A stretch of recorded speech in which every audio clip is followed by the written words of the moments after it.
This is Amber Jerome Norrgard, and I am reading from 103 AM, an essay collection.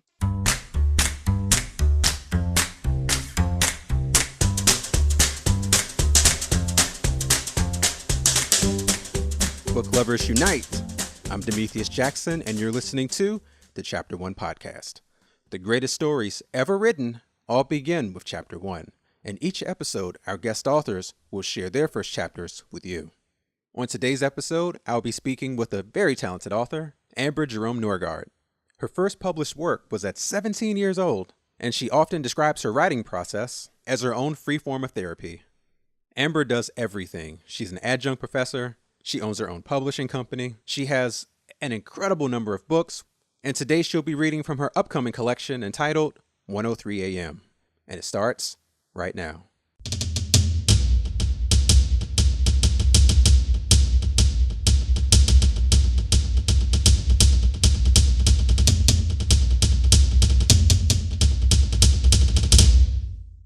Love at first sight. At age 27, I fell quite deeply in love at first sight. The object of my affection was short, fat, had no hair except for a dark brown mullet at the back of their head, and was happiest when I'd pop out my boobs and only communicated by screaming holy hell at me. But despite all that, my firstborn Amethyst was a total keeper. I'm happy to report that today she's tall, almost to my shoulders when we stand side by side, has beautiful brown hair, is able to make her own snacks, and loves nothing more than going out for a hot chocolate to talk with her mother in the low tone she most often employs due to her natural tendency towards shyness. Amethyst is the greatest dream I have ever had in my life, and with her birth, she gave me a name I'd longed for my whole life, Mom. And while the dream was one I wanted, the dream was hard to achieve. At age 20, I was diagnosed with polycystic ovarian syndrome, and at age 25 with endometriosis, both fertility issues that on their own can keep a woman from achieving biological motherhood. To this day, I can still remember the way the sheets of the hospital bed I was laying on felt in the recovery room at the hospital I had had my first laparoscopic surgery at. When I came to and my doctor told me that he had found endometriosis. My own adopted mother had suffered from the illness, and the course of treatment for her was a complete hysterectomy. What followed my diagnosis was pain, both physical and emotional, tinged with fear at the possibility I might never know what it was like to carry a life within myself. I can remember a few weeks post-surgery, thick in the middle of hormones dropping and fears overriding every waking thought, praying to God, just give me one healthy, happy baby. Just one. Let me have this dream. It turns out God was listening. 6 weeks after marrying Amethyst's father, I found myself holding a pregnancy test in the bathroom at work, watching the second line form and staring at disbelief at it. And pregnancy itself was a battle. Morning sickness that lasted well into the second trimester before giving me a month's break before starting up again in earnest in the third trimester. Blood pressure issues that caused me to stop working, insomnia, low progesterone levels that required medicinal treatment that only added to the exhaustion and nausea. But still, every moment was worth it. I'd lay in bed at night and I'd feel my baby shift within me. I was certain I was pregnant with a boy. So certain, in fact, that I bought several skeins of blue yarn and crocheted several blankets. There wasn't much else to do since I was unable to work. On the day of my 20-week ultrasound, I waited excitedly to be told I was carrying a boy. When the doctor told me I was actually carrying a girl, I felt as if I had been told I was pregnant again for the first time. The idea that I might have a baby girl had never occurred to me. Amethyst's birth lasted 38 hours, the first 25 of which were unmedicated. It took me over 2 hours to push her out into the world, and I was so exhausted by the final push, I had a mental image of her hanging onto the umbilical cord with all her words shouting, "Hell no, I won't go." She was born covered in meconium, and it was 10 minutes of terror while I watched the NICU team work over my daughter to ensure she suffered no ill effects from meconium inhalation. When they finally brought her to me, despite years of having infant cousins and friends' babies to practice on, my arms shook and my mind insanely thought, if I don't hold her right, are they going to take her from me? I held her, finally, after years of wanting and waiting, looked into her perfect face, and I lost my heart. With a younger brother and sister I've affectionately named Things 1 and 2 due to their incredible ability to work together to get into everything under the sun, Amethyst is the one I referred to as my well-behaved child. Amethyst can be somewhat shy, although not so shy that she shouted, "I'm hiding in the car because I'm shy," at a friend when he said goodbye to her after meeting her, a story that still has us laughing about almost a year later. But is thoughtful, considerate, kind, and compassionate. She loves arts and crafts projects, loves music and reading, and has dreams of becoming a veterinarian, a clothing designer, an author, and a ballerina. Amethyst is also extremely courageous. After a summer of stating quite emphatically that she was absolutely not going to go to kindergarten, she squared her shoulders, walked right into her classroom, and sat down at her desk. It probably helped that her teacher, the incredible Mrs. Berkline, sent her a letter before the first day of school welcoming her to kindergarten. And since she was brave, I kept my tears in check until I had cleared the classroom door and then sunk into a puddle of tears. As a child, I'd asked my father who he loved the most, my brother or I, and he responded that he loved us both the same, just in different ways. I never understood that until Amethyst became a big sister. You love your children differently because they are different, and you yourself are a different person with each child that comes into your life to expand your heart farther than you thought it was possible to grow. In June 2012, I reconnected with an old friend. After attending a writer's workshop together, we went out to lunch and he asked me what I had learned from being a parent. That I have far more patience and love than I thought possible was my response to his question. And that is what the grace of motherhood has taught me, that there is no end to patience or to love when your heart has been stolen from you. I look at my daughter, at her beautiful, perfect face, and I see the miracle I was given 9 years ago. So many people take for granted the gift of parenthood. They consider it their right. But the fact is, as parents, we're the guardians of the souls of future adults who will inhabit this planet. We are given the precious gift of the continuation of ourselves and our children. First, they grow within us, then, as they enter the world and take part in it, they learn by watching us, how we act and how we react. I look at my daughter, and with every hug she gives me, with every time she takes my hand, with every conversation we have, and you have to listen closely because Amethyst is soft spoken, but well spoken, even at the young age of 9. I rejoice in this precious, precious gift I was given. If anything, I hope to give her the gift of knowledge, not only of life, but that of the fact that I love her more than I thought was possible. She is the miracle of life, and she is the miracle of love. To all my book lovers out there, do yourself a favor and check out Half Price Books. With more than 120 stores across the country, Half Price Books is America's largest family-owned bookstore. At any of their locations, you can buy and sell new and used books, music, movies, games, electronic devices, even collectibles. And Half Price Books has been dedicated to literacy and environmental initiatives since 1972. They give back to the community by supporting hundreds of worthy projects, including this one, and have been the leading drive behind programs like the Million Books Donation Project and the Half Pint Library Book Drive. Find a Half Price Books location near you by checking out their website at www.hpb.com. There are a lot of talented individuals out there, including you, so why not share your talent with the world? Well, you can with Sunfire Talent. Sunfire Talent is an internet-based talent agency focused on generating mass exposure for everyday people with amazing skills. The company's mission is to help talented people with limited resources showcase their abilities and be discovered on a global stage. Check out featured artists and be featured yourself if you have the skills on sunfiretalent.com. That's sunfiretalent.com. Thank you so much for joining me today. I was very Well, excited to thank you have for you on the having show. me. You have a very interesting writing career.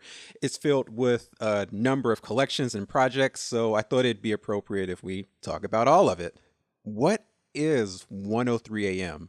And is it similar to your other book entitled 4 a.m. or the other book 11:50 p.m. or 9:17 a.m.? I'm noticing a theme here. Yeah, there is a theme. There's the whole branding process. My first collection was The Color of Dawn. I did another poetry collection later that same year called In the Gloaming. So if you look at a majority of my titles, it has to do with like time or time of the day. So actually, the essay collection is going to be 103 a.m., an essay collection. And that's going to probably release about a week before the poetry collection, The End of Marking Time, which basically the title suggests, okay, I'm going to kind of move into a new format for naming my books. Hmm. So, I'm kind of running out of ways to name them since I kind of locked myself into the time thing. Oh, 24 hours in a day. You've got plenty of time. Yes, but I do have 22 books out already, so Oh, man. I'm kind of going up against it. Yeah. So you say that 103 AM is a collection of essays, but you also Right. have some that are poetry as well. Are they related or are they standalone books? Yeah, somewhat. It depends on what I've written and at what point my life was going on. So, yeah. Hey, just go with it. Nothing wrong with that. Yep.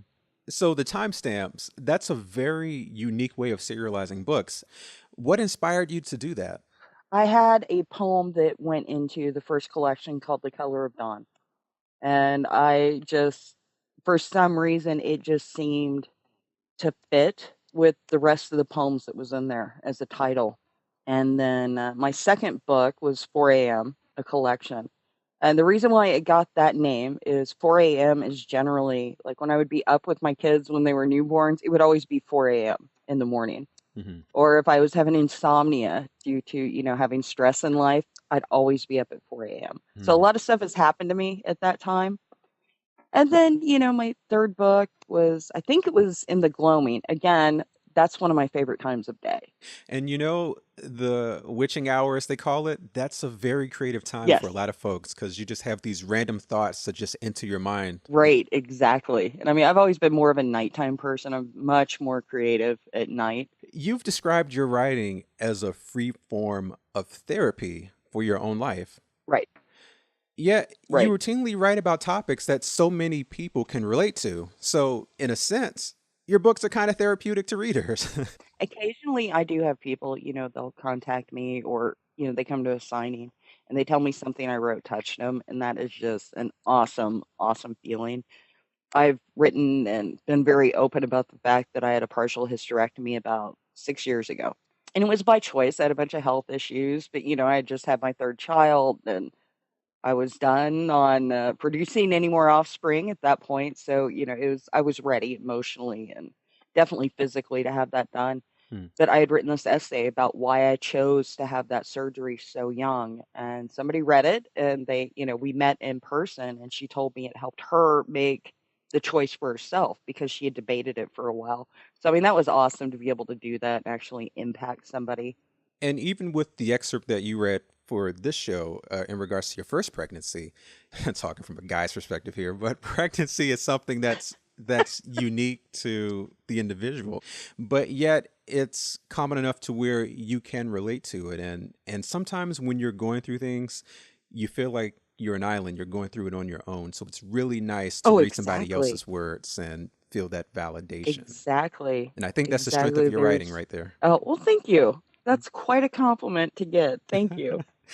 So I guess the way that imagine you started writing was just kind of like maybe journaling and it evolved from that, or was it something completely Uh, different? Slightly different. I went to Plano School District, and they were kind of heavy-handed with, teaching people how to write properly. So, there was a lot of short story stuff that we had to write or like warm-ups and things like that. And I can remember writing an, essay or a warm up, something like, basically an English assignment in eighth grade and thinking it was horrible. And my English teacher just told me, no, you have a gift. This was really, really good. For my first book, a lot of that is just teenage angsty. I'm depressed because my boyfriend of 2 weeks broke up with me right before the prom type poetry. So, So that's how you began writing. How did it evolve into yeah. becoming an adjunct professor at Collins County Community College? I basically was a smart aleck to my editor. Hmm. He was teaching a couple adjunct courses, continuing education at Collin County College, one of which was a social media networking class. And he was talking about how much he just hated doing it. He had no real ideas for it. So I just kind of pop off to him with, an email basically saying, I don't know what you're complaining about. I could do that with my eyes shut, my hands tied behind my back. And then I get a telephone call from the hiring director at Collin County College saying, oh, we heard you were interested in potentially teaching this course. Why don't you come in? I'm just kind of going, huh? What? And so I've been teaching there. I want to say it's my third year.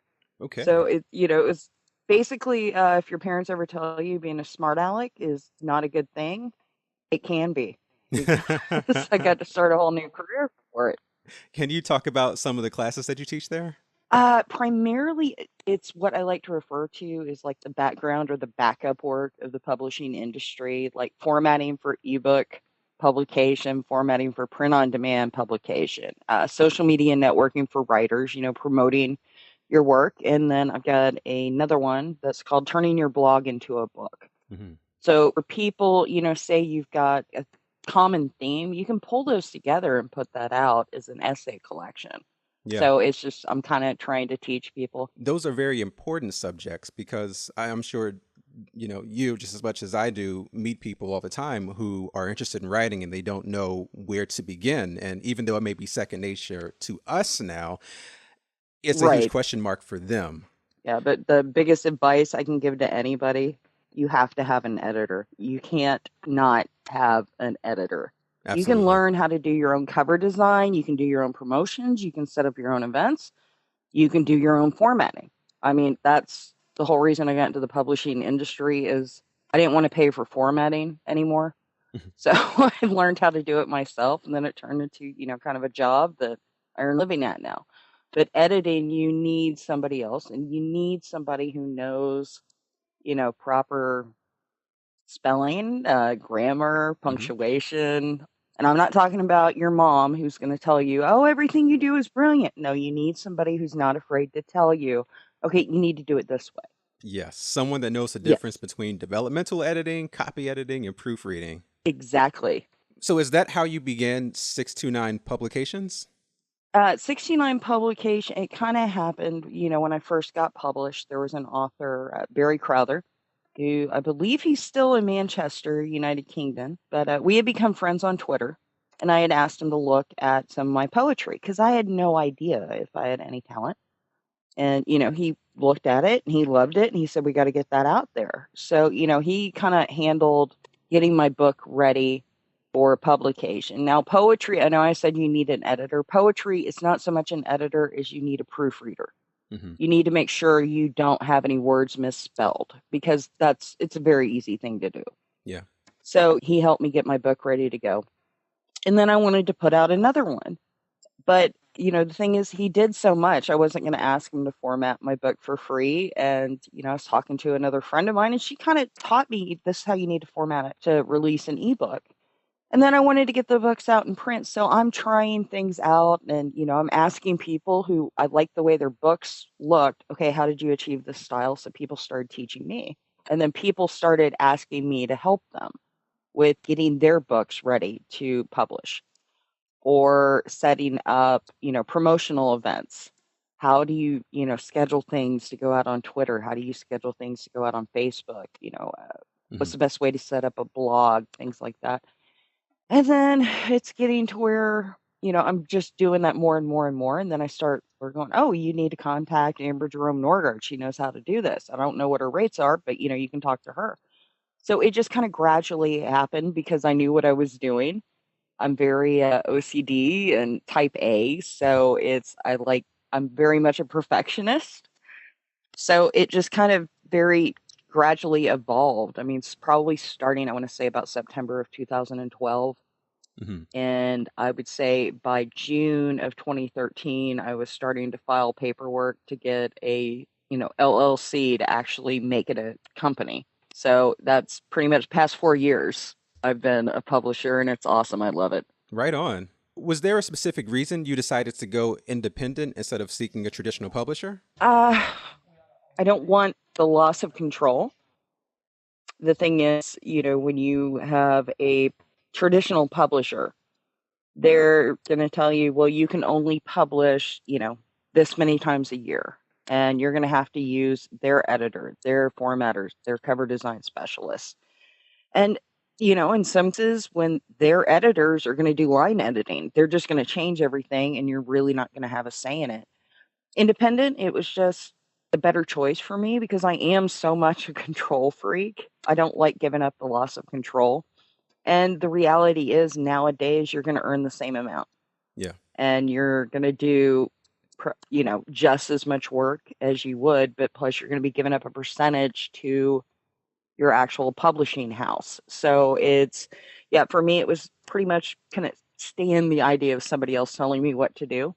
And I like being able to get work out when I'm ready. But I wouldn't want somebody breathing down my neck saying, okay, you've got 9 months to get this together. I like being able to work on my own timetable. So, that's a big part of it. And I mean, I've been approached by traditional publishing houses and it just wasn't worth it to me to sign up with them. I 100% agree. And especially for, some of the best authors do have that kind of alpha OCD thing going for them. Right. Because that's how you get out your best work. I remember you were telling me before that you're very strong into the indie writer movement. You actually have a project that you work on called The Collective. Yeah, Collective Project. Yes, The Collective Project. What it is essentially about every 2 years or so, a group of other authors and myself, and then, kind of the backup people. Like, well, obviously I'm going to do the formatting, but, and the cover design specialists and the editor. We get together and we kind of pool, our talents to put together a collection. And then we select a nonprofit that needs help. The first one we benefited was a no-kill animal shelter in Dallas, Dog and Kitty City. And so nobody earns any money off of this. Everybody donates, their talent, their ability. The editor doesn't charge anybody anything. And pretty much we put this book together, and then when it goes to publish, we put it under the organization's tax ID and give, their address, their contact information, so they receive all the royalties up front. So, they're not waiting on me to figure out, okay, I need to send them this much this quarter. That way it goes directly to them, and then it benefits them. And we never see a dime of it.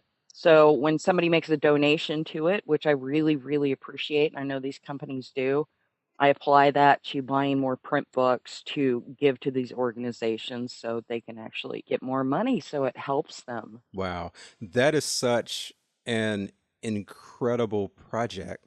How can other writers get involved with it if they wanted to?